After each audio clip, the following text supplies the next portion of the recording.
embattled government is escalating its crackdown on rebel forces.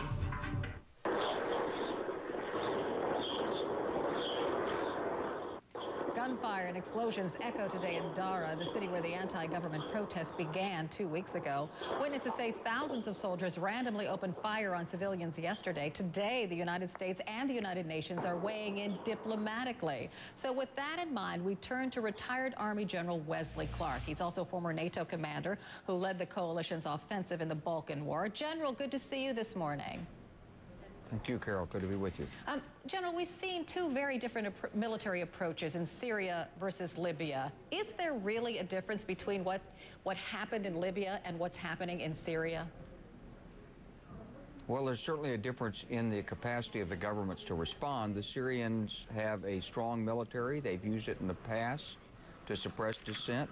They have strong intelligence agencies, and they're following their playbook, which is when people get out of line, you intimidate them, and when that doesn't work, you kill a few, and that's what they're doing. Well, I ask you that question because President Obama's press secretary was trying to explain to the American people what the difference was between Syria and Libya. Is there any real difference? Well, there are many, many differences between Syria and Libya. Libya, of course, is much more connected to the path for immigration into Europe. It's much more closely connected to the economies of Europe. Syria is an ally of Iran.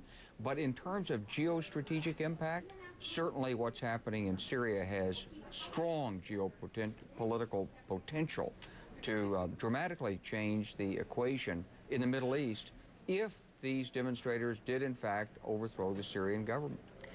And I just want to put up a map and remind people where geographically Syria is located. I have heard reports that Syria has enlisted help from Iran and Hezbollah in cracking down on these protesters. Is this a reason the United States is loath to get involved?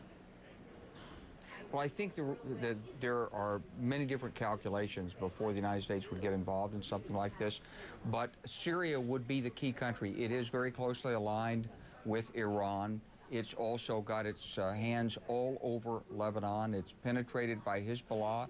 It has, according to the reports, had help from Iran and Hezbollah in cracking down on dissent inside the country. It'd be a tough military nut to crack, and you wouldn't apply the same formula, perhaps, that we've applied in Libya. But many of the same principles are at play. There are well-educated people in Syria. Clearly, they're motivated to seek a change in the government. Whether they represent the majority of the people or not is unclear.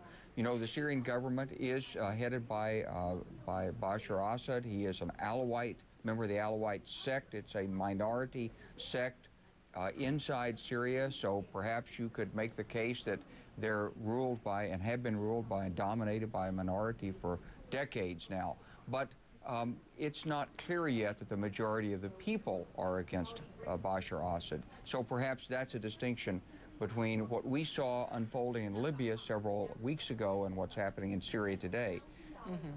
General Wesley Clark, thanks for clarifying things. We always find your perspective quite interesting and enlightening. Thank you so much for joining us this morning.